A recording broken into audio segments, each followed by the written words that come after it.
as negotiations over a possible Ukraine peace plan quietly advance between Washington, Kyiv, President Vladimir Putin has doubled down publicly, projecting both military confidence and political inflexibility. Speaking at a wide-ranging press conference, Putin positioned Russia as gaining momentum on the battlefield while questioning the very legitimacy of Ukraine's leadership to sign any future deal. Positive dynamics are maintained in all directions. Moreover, the pace of movement of our troops in all these directions is increasing noticeably. Now, I just don't want to make some mistake regarding the number of kilometers, but from month to month, the quantity of territories returned by our troops in all main directions is increasing.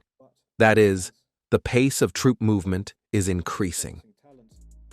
Putin named specific axes where he claims Russian forces are advancing, from Kupiansk in the northeast to Seversk and Komsomolsk, all the way down to Gulyai-Pol in the Zaporizhzhia sector.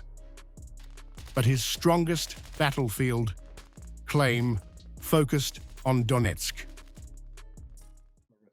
Krasnoarmysk and Dimitrov are completely surrounded, just as Kupiansk once was. 70% of the territory of Krasnoarmysk is in the hands of Russian armed forces.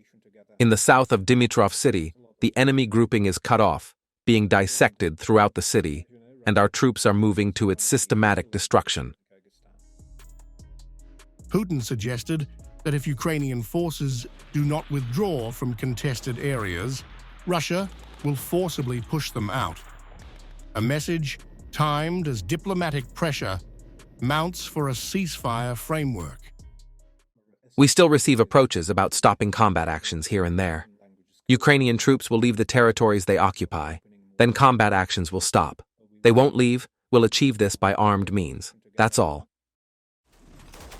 He warned that continued fighting could cripple Ukraine's military, portraying Kyiv's units as overstretched, exhausted, and at risk of encirclement in several sectors. Then the armed forces in Ukraine will generally lose combat capability. They will lose the most combat-capable units, as is happening now in the Krasnoarmysk area. Those in the West who understand what this can lead to are insisting on stopping combat actions as quickly as possible. But Putin's message went far beyond military developments.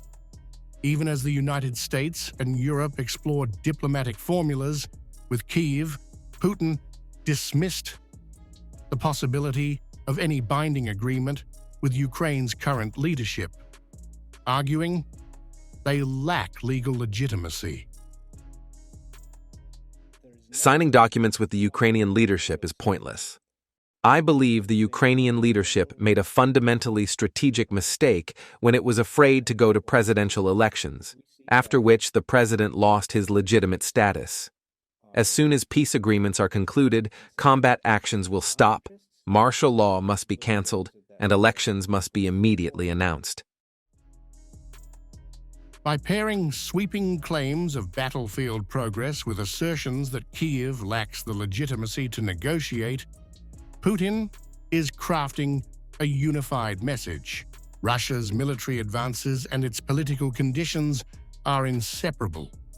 And as peace discussions intensify behind closed doors, Putin is signaling that any settlement will hinge not only on ceasefire lines, but on who has the authority to sign on behalf of Ukraine.